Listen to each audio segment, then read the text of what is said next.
It's over. You're a regular angel of death, Light. So now what? This is the bit where you save my soul? I could help you, if that's what you want. Damn it!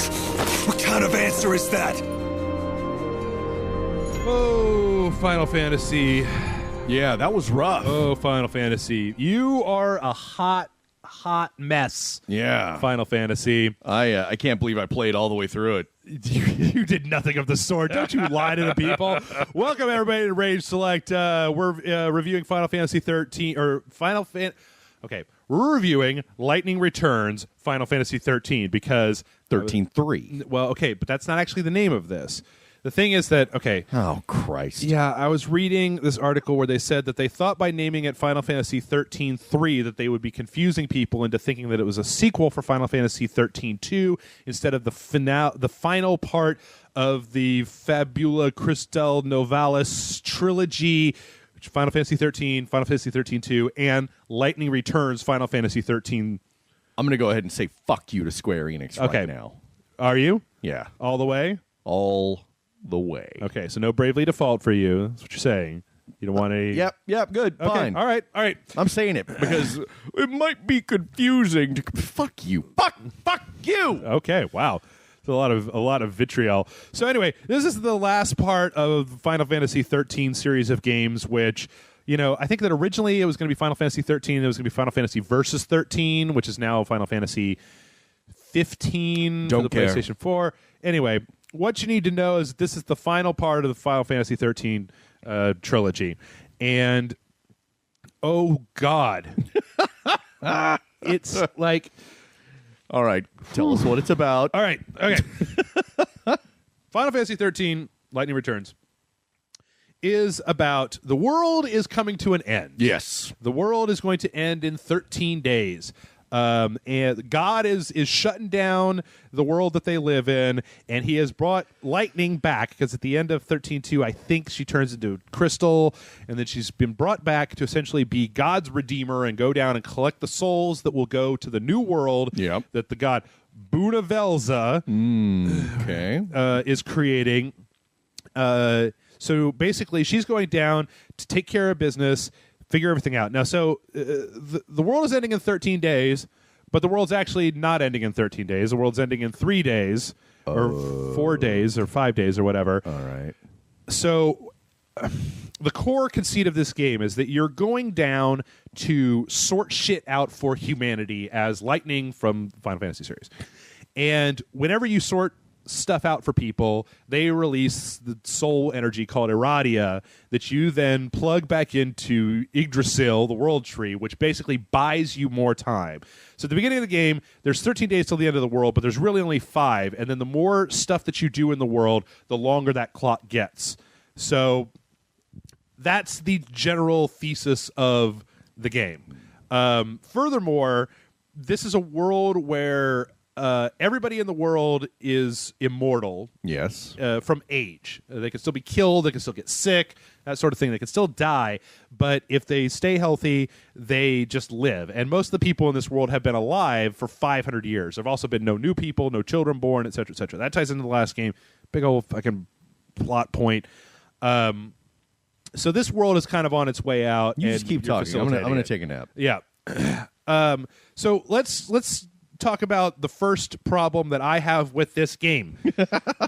I like parts of this game, and I'm going to try to make sure that this isn't a review that's totally just bitching, because I do like fair and even-minded. You are a professional, sir. I do like some stuff, but what I don't like in this game, in any game, is a ticking clock. And in this game, when you go down to the world, you have you go by days. You come down at like 6 a.m. on a day, and you have until the end of that day, which the clock ticks. I think it's like a minute for every 3 seconds or something like that. So it moves to get shit done in order to extend your time. I hate that mechanic because it means that you can't just walk around and do stuff. Majora's Mask. Yeah, hang Dead out. Rising. Yeah. It's one of those things that it just I know that I was reading an article actually where they talked about when they originally put this game out and they were beta testing it or testing it, that there were complaints from people that they couldn't even finish the main story plot in the time that Square Enix had allotted before the world comes to an end. Because there are 5 main story through lines that you probably need to get through. I don't know. I did them. I don't know what happens if you don't do them, but that tie into extending your time and finishing the game. And then there are hundreds and hundreds and hundreds and hundreds of subplots that you can go through, or like 800, maybe 200. But first, the ticking clock. This was a problem because I hate it because it means that you can't savor the world. You can't just look around. And a lot of these areas that you're in, there's like 4 or 5 main areas in the game.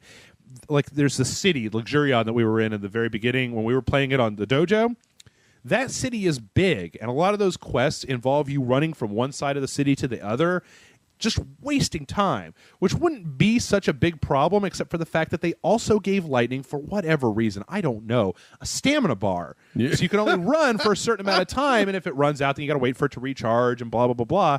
So end of the world, but I'm tired and sore. I'm an angelic goddess that was recreated by the Lord to do the Lord's work, but who has limited stamina. My gams are killing me, bro. My dogs are barking. I got a stitch in my side. But what I came to find out was that there is another mechanic in this game where you have these points called EP. And I don't remember what that stands for. And you can use these in battle to do things like cure yourself, or there's you can use them to do like an overdrive maneuver, things like that. You get them back from killing enemies in the game. So there's a little meter that'll build up. Well, you can use one of those points at any time in the game to stop the clock, essentially. And when you first start the game, there's monsters just all over the fucking place. So what I ended up doing was I would stop the clock and I would run back and forth and do the quest. And then every time I ran into a monster, I would fight them to get back the EP that I needed to keep stopping time.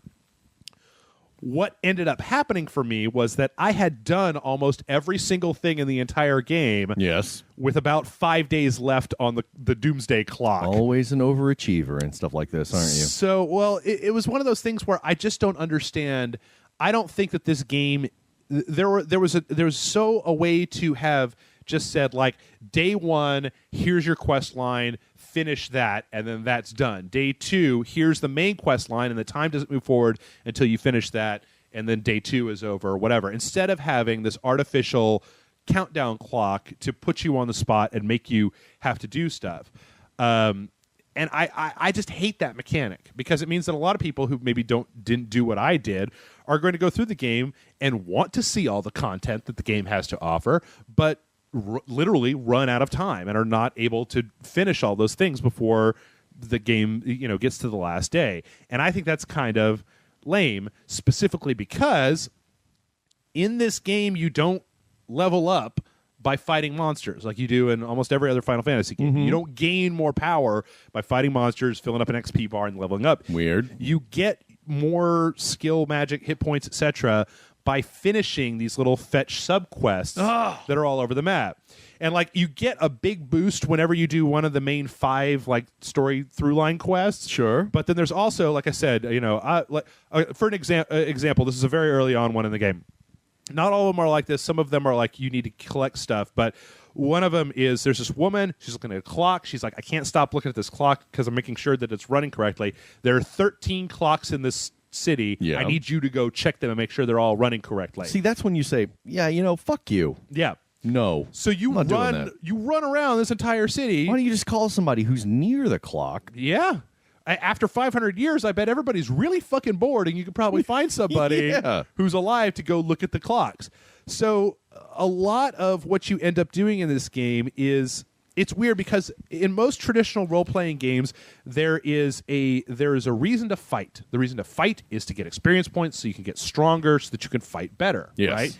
In this game, fighting gets you money and fighting gets you items that you sometimes need to complete a quest, but you can skip a lot of that fighting just by talking to people and running and finding this chick's cat and looking at all the clocks and doing all this bullshit. Oh, I love go find my missing cat quests. And that is far and away the single weakest part of this entire game is the fact that unlike most of the previous Final Fantasy games, you do not get stronger by fighting. You get stronger by doing chores for people, which I fucking just loathe.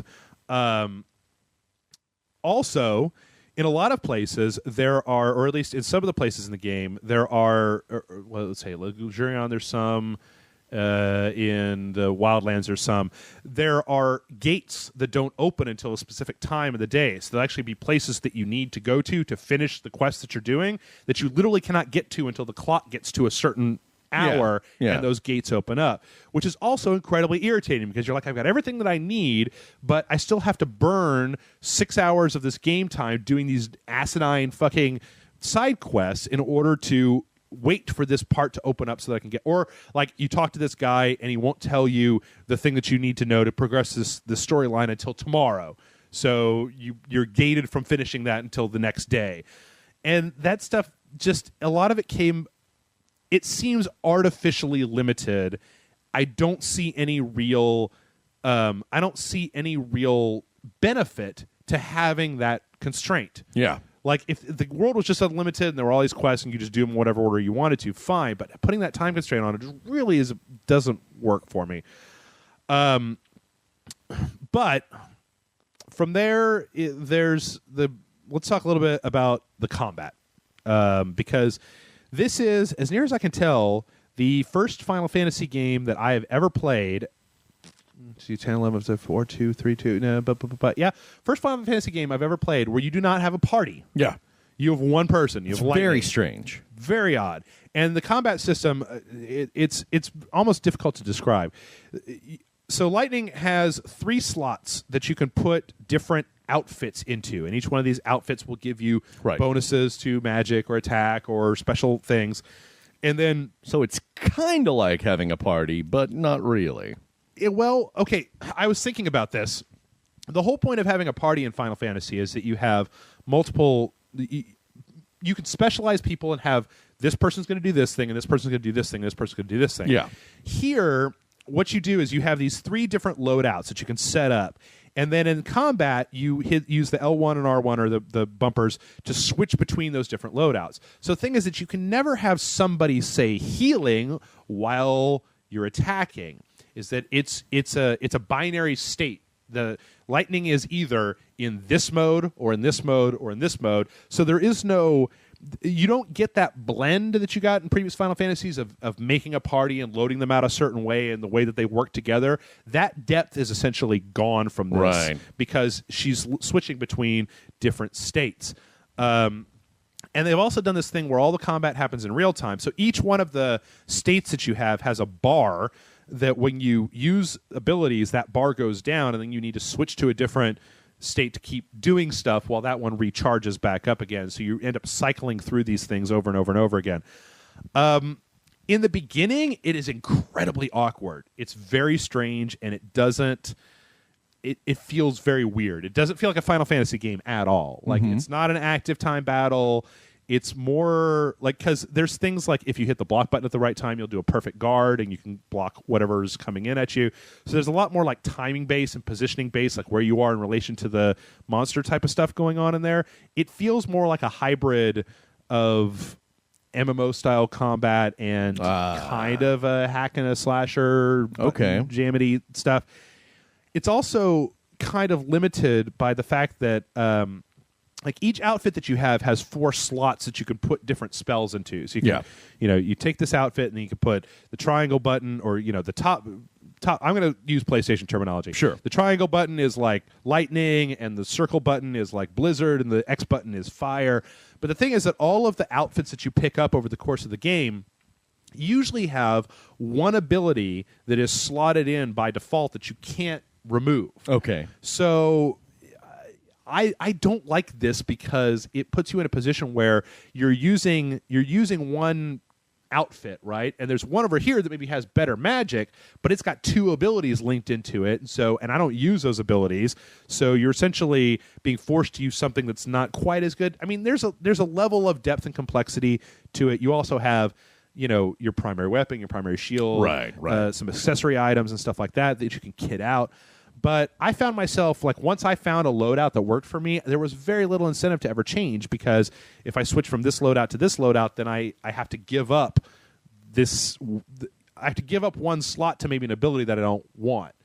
And it was just kind of frustrating. Like, a lot of this game and a lot of the problems that I have with this game came down to the fact that I felt like a lot of the customization that I want out of a Final Fantasy game wasn't available. Like, when you level up, when you complete a quest, like I was talking about earlier, you just get plus 2 to health, plus 1 to magic, plus this to hit point. Like, you get these things. You have no say whatsoever about how you're growing the stats of your character and whether you want to put, like, you can't put what points. What a strange choice. It almost seems like they're going backwards. Yeah, well, it's a very guided experience, I guess. Yeah. So, which, given the problems that people had with Final Fantasy XIII and the lack of that sort of experience, it seems strange to me that they wouldn't have that. Like, for example, you can upgrade weapons only if you're playing New Game Plus or on hard or whatever. Really? If you're playing on normal, you can't, your first time through, upgrade weapons. Are you going to do New Game Plus? Fuck no. I got games to play, man. Like, I put 40 hours into this shit. I can't put any more in. There's also, you can upgrade spells, right? Yeah. But there's these drops that you need to upgrade your spells, and they are incredibly rare the first time you play through the game. Yeah. So it's almost like the developers are definitely, maybe with the time mechanic, maybe this is what I'm missing. If the time mechanic and all that stuff, maybe they're intending you to play through this game multiple times in order to see everything that there is in the world. Like, if you, because there were quests in there that I failed where they're on a timer, and I just, like, forgot about it. I failed them. So maybe Square is looking to have you go through and play the game multiple times in order to see everything that's there. I think that's a huge fucking mistake, personally. Yeah. Because expecting people to be that invested. New Game Plus in order to see everything, like, that's a... I mean, I'm okay with you having to spend a lot of time in a game to see something. Yes. But I prefer to be able to do it at my own pace. Right. When you put the artificial timer on there, that really limits things. And that seems like, once I finish a game, it's very unlikely that I'm going to go back and play it again. And there are some people, I will go back and play games, but I generally don't. Like, for me, I generally don't go back and play through 50-hour RPGs. Right. Like, when I get to hour 50, I want to be able to get to the end of an RPG and have everything done. And like in previous Final Fantasy games, I've gone to great lengths, even if it's like grinding for hours at a time, to overpower my characters to the point where when I get done with the game, I feel like I have whooped this game's ass. Totally. That is not really an option in this game because of limitations when it comes to character growth, upgrading, and things like that.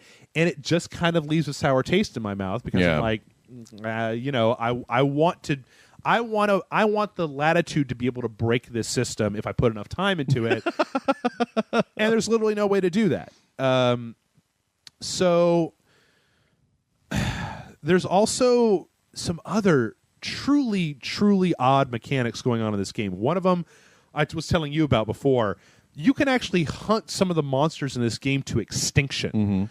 And when you do that, like, there'll be an Omega version of that monster that comes out after you've killed enough of them. And then once you kill that Omega version of the monster, those monsters are just gone. Yeah. They don't ever come back. I kind of like that. Well, for me, once again, this ties back into wanting to get the EP to continue to do the chronostasis, to continue to do the story at my pace. Well, if you hunt the monsters to extinction, then there aren't any monsters anymore. Like, you can be in an area and there's just literally nothing spawning for you to kill because you've hunted them all trying to keep this meter up. It's once again, it's an odd design choice. And the thing is that what I like in this game is that there is some really unique stuff. Like, by focusing on the social aspects of doing quests instead of doing just grinding monsters in a wilderness type of thing, you are forced into interacting with this world way more. So you get a real feel for the people and what they're doing, and their hopes and their dreams and that sort of thing. And it does flesh out the world a lot more. Just the same way that, the combat system is interesting, if in my opinion somewhat flawed, because I've never seen that done in a game before. Right. And just the idea that Square is going out on a limb and they're trying to kind of fix... This is a game that took into account everything that people complained about from Final Fantasy XIII, Final Fantasy XIII 2, And I appreciate where they're coming from. I do feel, though, like that there were just some things that I didn't really care for. Like, I'll also tell you this about the story of Final Fantasy Lightning Returns. This story is so up its ass. I watched the ending with you. Yeah. And I was paying attention for a couple of minutes, and then I just thought, well, this is just a bunch of jibba-jabba. Okay, so here's another thing about this game that I feel like I want to just say, and then we'll move past it. But if you haven't played Final Fantasy XIII and Final Fantasy XIII-2, you don't have any business coming into this game right now, because this game is so banking on things that happened in those previous games that if you just came into it fresh... Like, I actually read a review online from somebody from a newspaper who tried to review this game, and it was the first Final Fantasy game they played in a long time, and they're like, this doesn't make any sense. And I'm like, yeah. Well, I think it's fair for them to review it like that, though. Well, maybe. I don't know.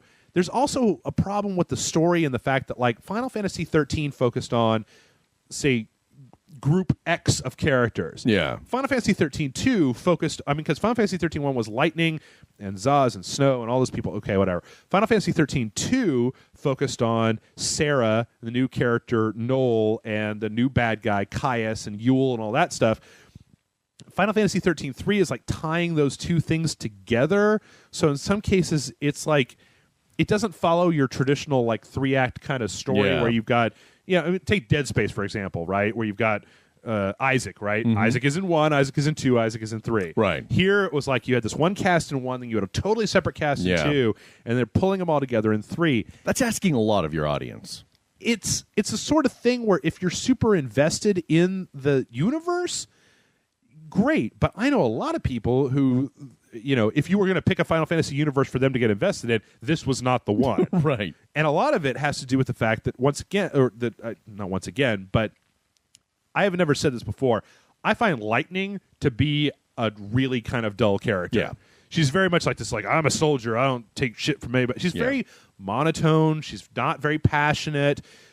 All she cares about is her fucking sister. She's been bitching about her sister since the first game.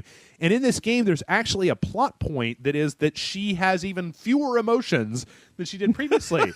I'm like, we wrote something into the story to excuse the horrible writing and voice acting. Well, it's one of these things where I go, why am I supposed to be invested in this character? Right. Like, she doesn't seem to have a lot of passion for what's going on. How am I going to identify with somebody who's just like, world's ending, I guess I gotta go rescue souls. So I found it more interesting to see some of the side story stuff. I'm not gonna lie, I am gonna say that they did bring back everybody from all those games, all the major characters, and some even minor characters, and it was fun to see them again. Moogle.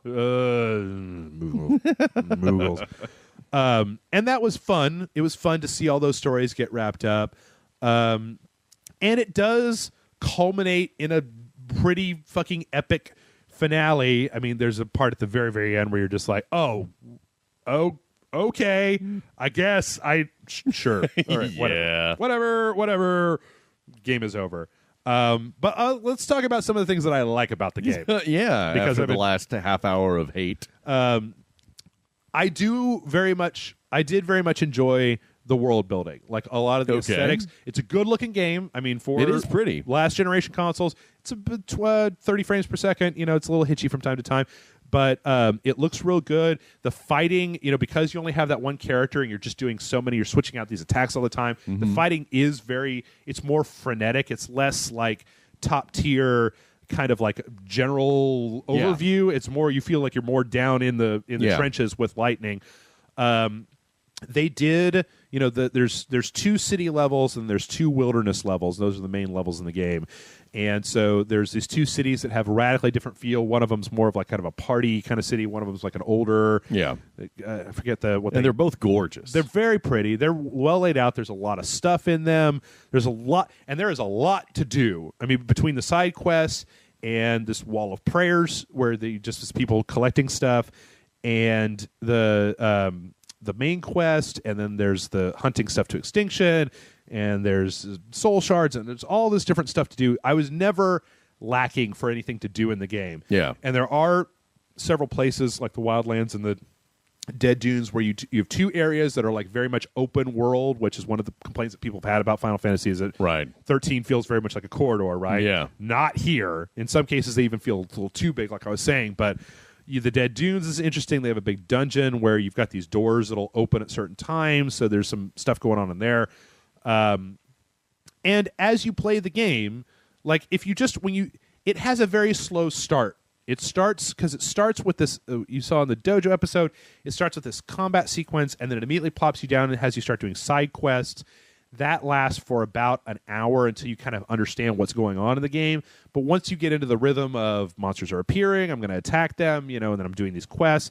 Once you get enough quests so that like once that gate is locked, you can go do all these side quests while you're waiting for it to open, and then it opens, and then you go do the next part. Like it does. I did get into it. It feels maybe a little bit longer than I thought it was going to be, for something with a time limit on it. I mean, I only played it for an hour during the dojo, and it felt like it lasted for fucking ever. Yeah. Yeah. I mean, it definitely has some of that Final Fantasy third act grind where they start giving you start kind of running out of stuff to do, or I have a problem with games this long where when you get to like hour 30, my brain just starts fucking off, and I have to keep smacking it. I have to keep slapping myself to be like, pay attention to what's going on in the game. I also, though, feel, we'll go back to some of the stuff that I didn't like as much, as I also felt, though, that they did miss some opportunities in the fact that you have this world, as I said in the beginning, where people have been alive for 500 years. Mm-hmm. For the most part, these people act like just regular people, and I feel like this is a weird, like, you missed an opportunity where you're like, what does humanity look like when a person can be alive for 500 years? Right. What is a person who's been alive for 500 years? What are they like? I mean, you have people who've been trapped in children's bodies for 500 years. They don't ever really address, like, oh, are they fucking? Or, I mean, like, there are no children in this world. You sick monster. It was very much like, they say that people have been alive for 500 years. It didn't really feel like that. Yeah. So it seems like people who have been alive for that long would be, like, there's one level where they've been having a party every night for 500 years, and everybody's still super psyched to go to this party. Yeah, I'm like, that doesn't happen. I give you 100 years for, like, the die-hard fucking stupid people who I don't really know that I could do drunk. like 5 days in a row. Yeah. Because I do it right the first time. It doesn't take me 500 years. Well, in a world where nobody ages and nobody can get pregnant, I'm pretty sure that we're all going to get tired of partying after at least 100 years. Yeah. It's going to be like, remember the century of partying? Like, yeah, man, I was so tired at the end of that. I slept for like 20 years after that shit. Yeah. I was hungover for a century after the century of partying. There's also, I was never really able to find it, but there's also some like weird social multiplayer component stuff going on there. Yeah. I remember we saw it, but I never really saw it when I was playing the game. And I'm trying to think if there's anything else that I really feel like people need to know about this. They did take out summons. Like, I didn't, and this may be something that I just didn't find in the game. Yeah. But as one of those cores of a Final Fantasy game, I missed them. Especially because Lightning has, in this franchise, Lightning has Odin as like her kind of, is the dude, her summon, the one that she hangs out with, and it's kind of incorporated in the story a little bit, but there's nothing in combat where you can do summons. I felt like the combat maybe needed to evolve more over time. Like, as the days go by, they give you more, you have a finite number of slots for like healing items, so they'll give you more EP and more healing items as time goes on, but they never really... Once again, the lack of customization and the lack of like serious directed growth means that the combat that you have at the beginning feels very much like the combat that you have later on in the game. So the combat, at a certain point, it gets to a point where I was like, can I just have like an auto button where I can make some macros and shit and let this just play itself out, because I'm tired of doing it myself.